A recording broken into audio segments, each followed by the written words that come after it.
It was 1946 when television, as we would know it, first began broadcasting nationally. TV sets in those days cost $350, and for comparison, you could buy a postage stamp back then for 2 cents. In the earliest days, there were only 2 networks, and we'll talk about those in a little while. But here's what those 2 networks, NBC and a network called Dumont, offered the American audience in the first year of network broadcasting.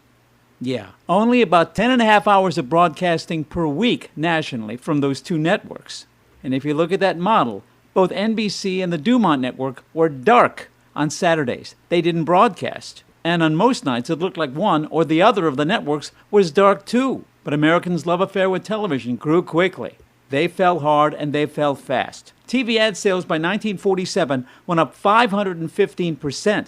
Probably not a lot of money, but it showed that the medium was beginning to grow very quickly. By 1948, you'd have 4 networks on the air, and in that year alone, TV viewership grew by 4,000%. With that, the medium was made. Not to get too far ahead of ourselves, but the demand for TV stations grew at least as quickly. Problem was the television band, as originally conceived, only had room for 12 channels, 2 through 13. Channel 1 was reserved for the military. So the FCC opened up a second band. The first band would be called the VHF band, standing for very high frequency. The second band, which would go from channel 14 to channel 82, would be called the UHF band for ultra-high frequency. And much as it was for FM radio for a couple of decades, the UHF band was the ugly red-headed stepchild of television. You had to go to extra trouble to tune it in on your TV set. And in fact, there was a UHF station, WBUF, in my hometown, Buffalo, New York, and that station went out of business. During the boom of TV, they couldn't make enough money to stay on the air. Okay, and to talk about television technology very quickly,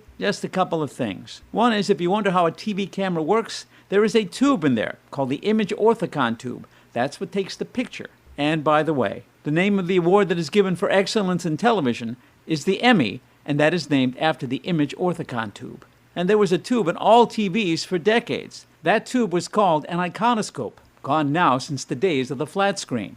A beam of electrons would be shot out of an electron gun in the back of the TV set. Those electrons would hit the screen, which had a phosphorescent coating on it, which made it glow. That's why the TV picture was so bright back then. And you probably understand that there was no cable in those days, and we'll talk about that later in the semester. And there was no internet or streaming services either. Nor was there any home video. You watched whatever those 2 or 3 channels in your town had to offer. And also, in case you wonder, there was no remote control, not until 1950 anyway. The first one of those was called the Lazy Bones from Zenith, and it was connected by a wire to your TV set.